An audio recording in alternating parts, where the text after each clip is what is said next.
Hey team, I wanted to talk about the superstar or Christmas star that is Jupiter and Saturn conjoining in the sky a little bit.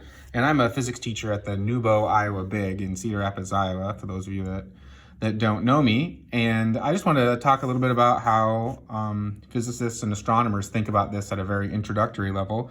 So I want to draw you guys a picture first, and that picture is going to be to scale, sort of. But a little bit cutesy here. And so I want to put a dot in the middle of the page and call that the sun. And I wanted to show you kind of how far away these things really are. And I did everything in terms of percentages. So if I draw the sun and then I put Saturn as far out as I can, turns out this distance is really big. It's freakishly big. It's 1.43 trillion meters. Okay, which is an unfathomable giant number. But if you do the percentages, it turns out if you look up how far away Jupiter is from the sun, it's just a little bit under 50%. So if I draw this to scale-ish, you can put Jupiter about right here.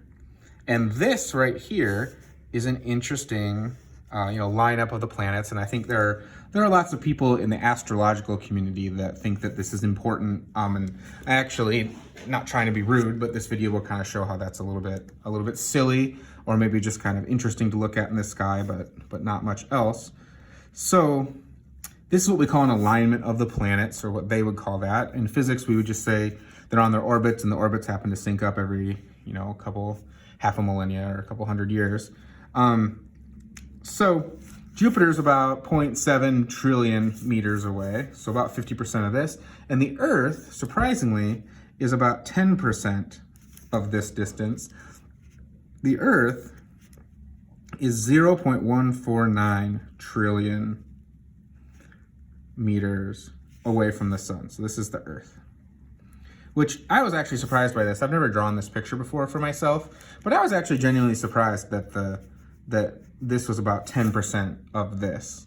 I thought it would be way, way closer in, but like Mercury's right here, Venus is right here, Mars is out here-ish. So things get pretty spread out. So if you draw these orbits, and I'll try to kind of draw them here, right? The Earth is on this nice, cute orbit.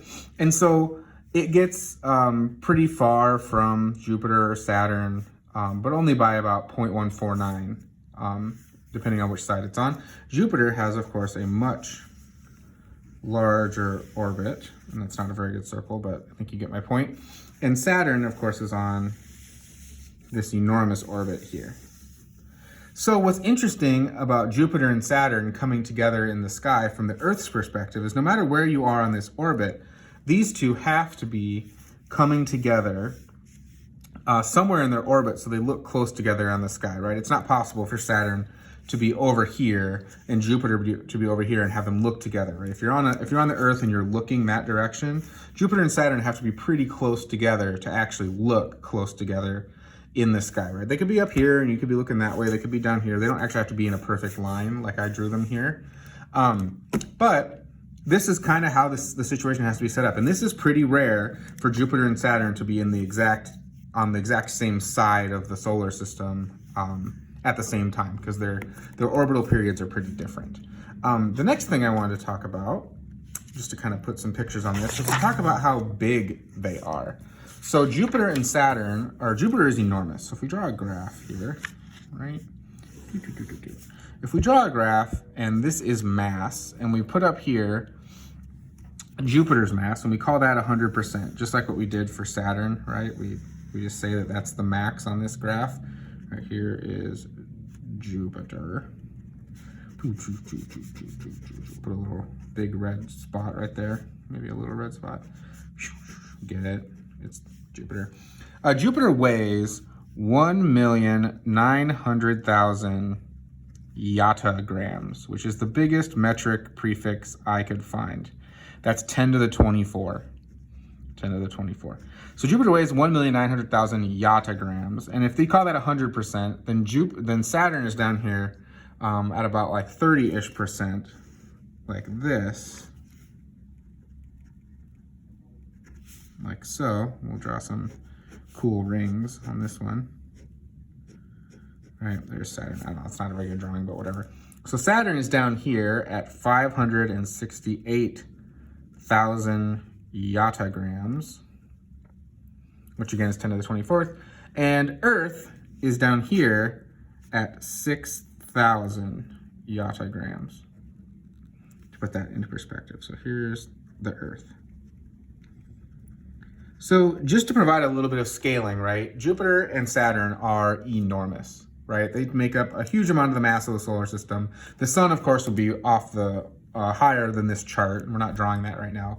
But just to kind of point out here, this is the size differences we're talking about. So one interesting thing to note is that Saturn is much, much farther away from the Earth than Jupiter, and it's also much smaller. So the force of gravity from Saturn on the Earth is going to be much, much, much smaller than the force of gravity from Jupiter on the Earth. And let's just assume for a minute that we're in this perfect planetary alignment where the Earth, Jupiter, and Saturn are all lined up, and we'll forget about Mars and Venus and whatever, Mercury in here. So what I want to do to talk to you about is a little bit of physics here and one big fat equation that comes from Isaac Newton, and that is this. And this is the real big learning for today here. The force of gravity between any two things is the mass of the first thing times the mass of the second divided by the distance or the radius between them squared.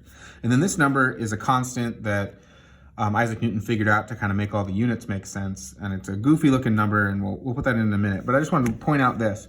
The bigger either of the two things are, so if we look at Jupiter and the Earth, the bigger this multiplication is going to be. But the further away they are is going to divide the equation and make it much, much, much smaller. So when we look at this, we can already tell that Saturn is going to get really dinged by this equation, right? Saturn's mass is a lot lower than Jupiter's. And if this is the Earth, right, the force on the Earth is going to be small, but it's really, really far away. So not only is this number going to be smaller, but this number is going to be enormous, and we're going to end up with a really small force. So, you know, I think there are some people out there that think that the planets have some kind of force or effect on people, and their alignment matters to attitudes and feelings and all sorts of things like that. And, you know, I can't speak to the placebo effect of that kind of thing, but what I do understand here is that the forces here are largely completely ignorable. So let me walk you through the math on this. So let's figure out the force of Jupiter on the Earth in the situation that I drew over here, right? Where you're as close as you can get, okay? So that force is gonna be this G number, which is actually 6.67 times 10 to the negative 11. And I'll do all these numbers in a calculator. You don't have to worry about this. So 6.67 times 10 to the negative 11 times mass 1, which we're going to call Jupiter. And we know that that is 1,900,000 yottagrams. But we're going to convert that to kilograms. So we're going to say 1.9 times 10 to the 27 kilograms. So I'm just messing with the zeros up here. And then we're going to multiply that by the mass of the Earth, which is 6 times 10 to the 24 kilograms. Okay? So, and then we're going to divide that by the distance between them, which I'm going to get from over here, right? This is 0.6706. This is 0.149, so I'm just going to subtract them to get this distance. So I'm going to write 0.706 minus 0.149 times 10 to the 12, because these are in trillions of meters, so that's trillions, or in metric tera, and then we're going to square it. And that square is this square. So this is just the number itself, r, right? We have a subtraction problem, then a trillion, and then a square, and then we're going to do all this math, and if you put this math into Google, or into a calculator or whatever, it will spit out to you that the force from Jupiter on the Earth is actually pretty big. It's actually 2.5 times 10 to the 18 newtons. That's a big, big force. But you must remember the Earth weighs something like to the 24 kilograms. So really the acceleration from Jupiter is, you know, I don't know, a millionth of a meter per second squared, which is basically nothing. We can write the exact same math for Saturn, on the Earth. So we get 6.67 times 10 to the negative 11, that's G. We can get the mass of Saturn, which is 0.568 times 10 to the 27 kilograms. And again, I'm just taking this number and converting it to kilograms. So for the equation, because that's what matches with G. And then I'm gonna do 6 times 10 to the 24 kilograms, all divided by the distance, which in this case will be 1.43 minus this little bit. So this distance from here to here, from Earth to Saturn, is 1.43 minus 0.15-ish. So we're gonna get 1.43 minus 0.149, and that's to the trillion meters, and then that's, again, squared. So this looks like pretty fancy math, but the way I put it into Google is I just did the top, and then I did the bottom, and then I did the division separately just so I wouldn't screw up typing it in. And so you end up getting 1.38 times 10 to the 17 newtons. So the force on the Earth from Saturn is like less than a tenth of what Jupiter is doing. And I looked up what, we could do the exact same thing for the sun, but I just looked it up. So you could put in the numbers, right? 6.67, mass of the sun, but I didn't look that up. I just looked up the force itself, which is 3.54 times 10 to the 22 newtons. So to me, this is really interesting, right?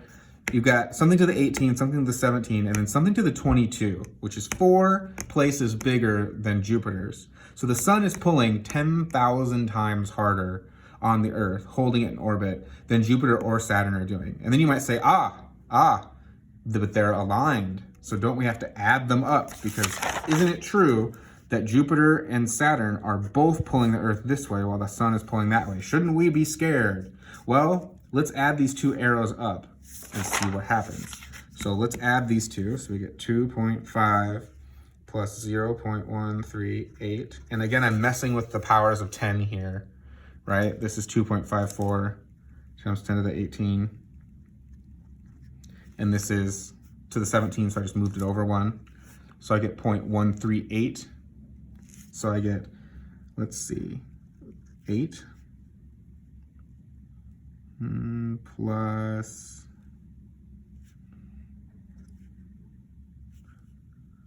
2.638 times 10 to the 18. Did you get that too? Right, 2.138 times 10 to the 18th. So the Saturn barely makes this stronger, even when they're perfectly aligned. And so you can see here that this one is still 10,000 times bigger than this one.